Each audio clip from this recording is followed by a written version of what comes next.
세계 최고 두뇌 최대 부호 성공 집단을 탄생시키는 유대 솔로몬 탈무드 제15장 금융을 장악하라. 러시아는 광대한 농경국가였다. 독일에서 온 두 사람의 유대인 형제 니콜라스와 루드빅 시투리크가 상트 페테르부르크에 처음으로 은행을 열자 이 거대한 농업국가는 서방과 금융으로 연결되었다. 이때 러시아는 예카테리나 여황제 통치 아래 있었다. 19세기 초가 되자 알렉산드르 1세는 시테이크리츠 상사를 통해 거액의 돈을 외국으로 송금하게 되었다. 1826년에 시테이크리츠는 남작의 자귀를 받았고 상사는 황실 전속은행이 되었다. 1841년 러시아에서는 최초로 시테이크리츠 상사가 1500만 루블의 외채를 모집하였다. 그 무렵 러시아에서 유명했던 유대인 은행으로 긴즈버그 은행이 있었다. 긴즈버그 은행은 요셉 긴즈버그가 1859년에 창립하였는데 후일 역시 남작의 좌기를 받았다. 모리 야곱 형제, 야곱, 라자르, 사무엘 등의 이름은 러시아 철도 건설에 차관을 공유함으로써 큰 역할을 했던 것으로 기록되고 있다. 폴란드에서는 1768년에 네덜란드의 암스테르담에서 온 시몬이 브레트라는 도시에 은행을 설립하였다. 그는 폴란드의 유력한 영주들인 포트키 및 포츠난 지방과 손을 잡고 크게 성장하였다. 18세기 말에 폴란드가 분할되자 러시아령 폴란드의 많은 유대인들이 철도 건설이나 새로운 산업을 진행시키는데 활약하였다. 그들 유대인 가운데는 허만 에프슈타인, 레오폴드 크로닌버크, 이스라엘 고프만, 스탠널 포트반, 제릭 나텐선 등이 있다. 루마니아로 눈을 옮겨보자. 루마니아에서 가장 큰 은행은 유대인이 경영한 마르말라시 프랭크 은행으로 모리스 프랭크가 창립한 것이다. 헝가리에서도 마찬가지였다. 헝가리 사람들은 상업이나 금융업을 천하게 여겼으므로 유대인은 이 분야에서 오랫동안 활약할 수 있었다. 체코에서는 은행가이자 기업가로서 베체크 집안이 유명하였다. 스웨덴과 덴마크에 유대인들이 들어간 것은 19세기 초였다. 스웨덴에서는 미셸 베네딕트 집안이 왕실 보석상과 은행을 겸하였고 왕실의 금융 고문을 지냈다. 스웨덴 경제에 공헌한 유대인으로는 마그네스, 모리스 야곱슨, 마이클 사무엘, 아라이어스와 포크 형제, 에몬 형제 등을 들 수 있다. 거대한 발자취 1654년 북아메리카 대서양 연안에 있는 뉴 암스테르담에 23명의 유대인이 도착했다. 뉴 암스테르담은 오늘날의 뉴욕이다.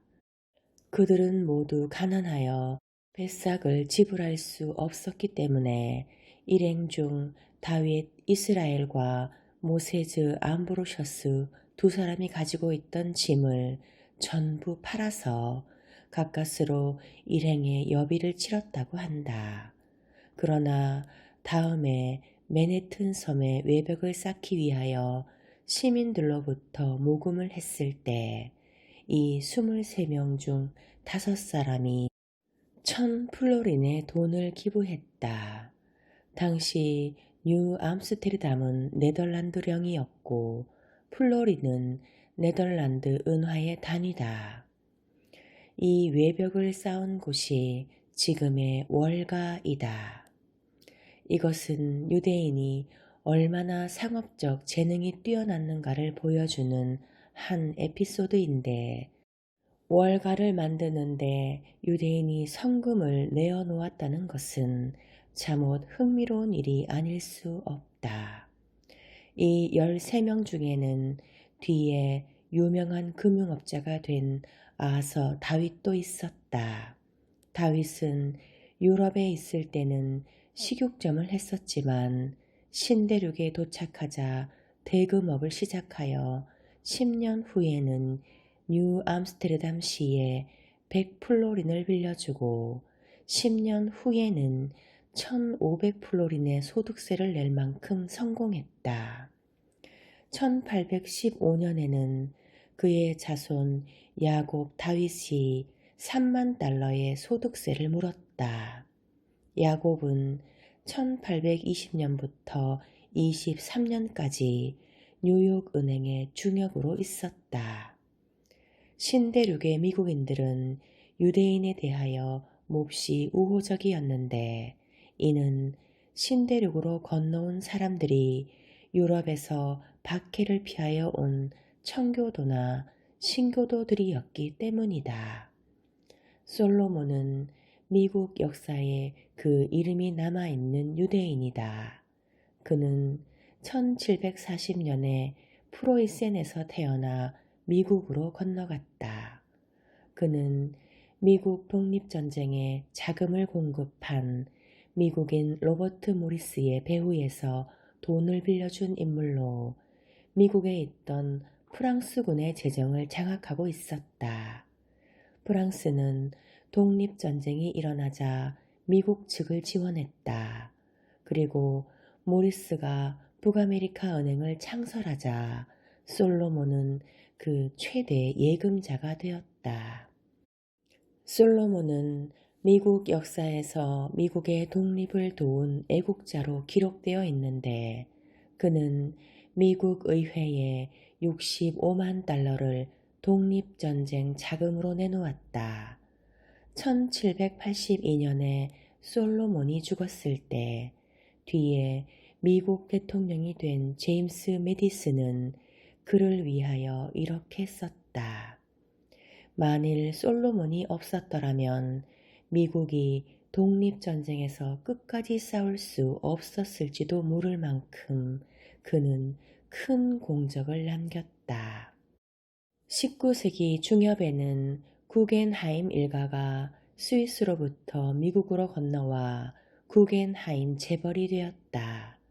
그 무렵 셀리그먼 사형제가 미국으로 이주해왔다. 그들은 캘리포니아주, 펜실베니아주, 엘라베마주에서 양복점을 시작하여 돈을 벌자 은행업을 시작했다. 그들 가운데 요셉 셀리그먼은 1880년부터 1890년 사이에 유럽으로 건너가 미국의 국채를 모집하여 미국 주식을 처음으로 유럽 증권시장에 상장시키는 데 성공했다. 남북전쟁이 일어나자 셀리그먼 은행은 슈파이어 돈과 함께 북군에게 전쟁 비용을 조달했다. 물론 에르랑가와 같이 남군을 지원한 유대인도 있기는 했지만 대부분의 유대인들은 노예 제도를 반대했기 때문에 북군을 지원했다. 19세기에는 쿨로브사라는 유대인 은행이 번성했다.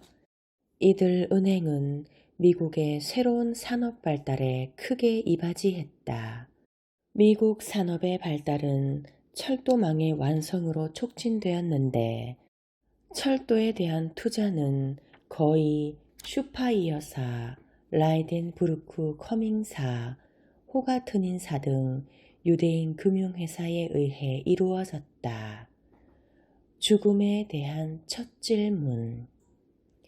탈무드에서 랍비 라바가 다음과 같은 이야기를 하고 있다. 사람이 죽어서 하늘나라에 가면 우선 하늘나라 문에서 너는 거리에서 정직했느냐 라고 신문한다. 너는 거리에서 정직했느냐? 이것은 사후에 받는 첫 질문이다. 신이 제일 먼저 너는 얼마만큼 기도를 했느냐? 너는 얼마만큼 자선을 베풀었느냐? 너는 얼마만큼 사람을 도와주었느냐? 라고 묻지 않고 너는 거래에 정직했느냐? 라고 질문한다고 랍비들이 생각한 것은 매우 흥미로운 일이었다. 랍비 이스라엘 서먼터는 성서나 탈무드를 비롯한 유대 도덕의 가르침을 일상생활에 깊이 심어 놓으려고 노력한 랍비로 유명하다. 랍비는 소나 양을 요리하는 데 사용하는 칼을 정기적으로 검사해야 하는 것과 마찬가지로 상인들이 정직하게 거래하고 있는가를 조사해야 한다. 유대교의 계율에 따르면 짐승의 도살이나 요리에는 랍비가 허가한 칼만을 사용한다. 이리하여 랍비는 유대인 거리의 상점을 돌아다니면서 상품의 무게, 크기, 품질, 가격 등을 조사했다. 말하자면 오늘날의 소비자 운동의 선구라 할 수 있겠다.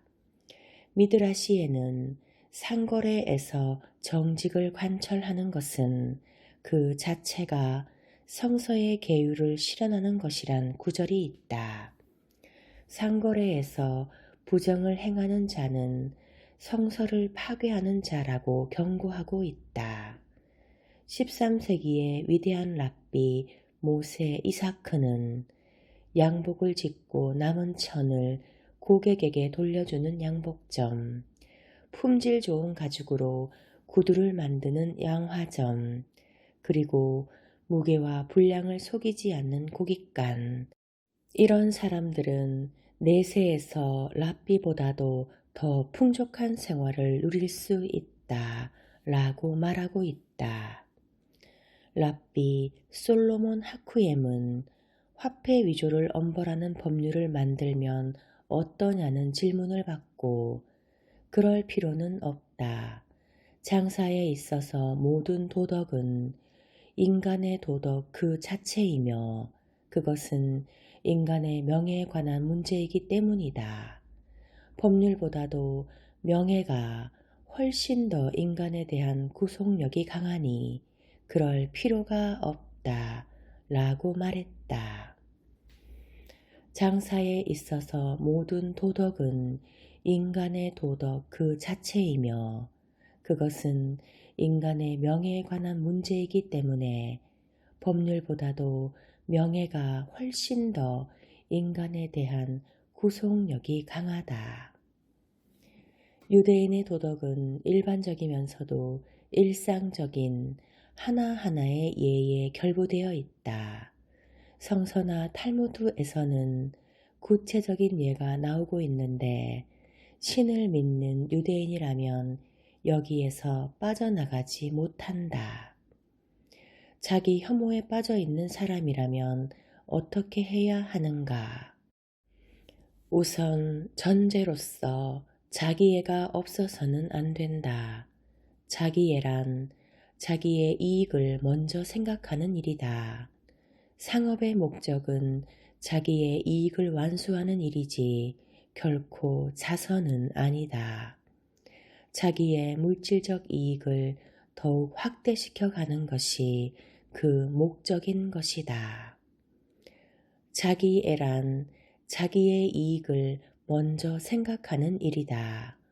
상업의 목적은 자기의 이익을 완수하는 일이지 결코 자선은 아니다.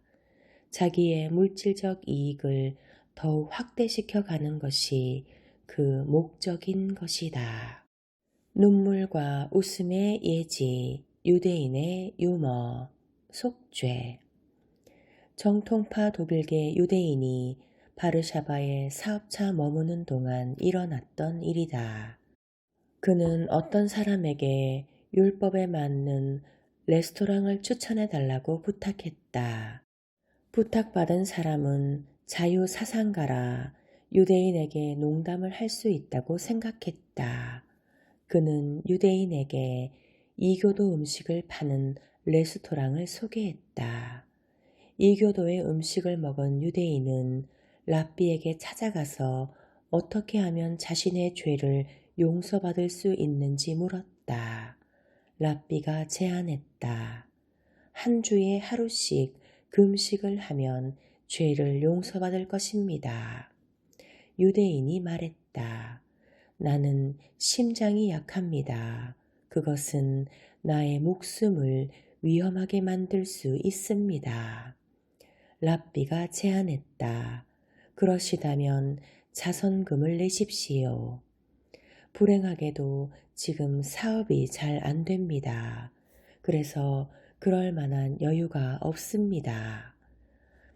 그러시다면 교회에 가서 시편에 기록되어 있는 몇 장을 암송하세요. 독일계 유대인은 학식이 없는 사람이라 히브리어 성경을 읽기가 매우 어려웠다. 그가 시편 첫 장과 씨름하고 있을 때 건너편에 앉아있던 나이든 유대인이 시편의 장들을 무척 빨리 읽는 것을 보았다. 독일계 유대인이 그에게 물었다. 당신은 지금까지 한 번도 유대인 음식을 먹지 않았습니까?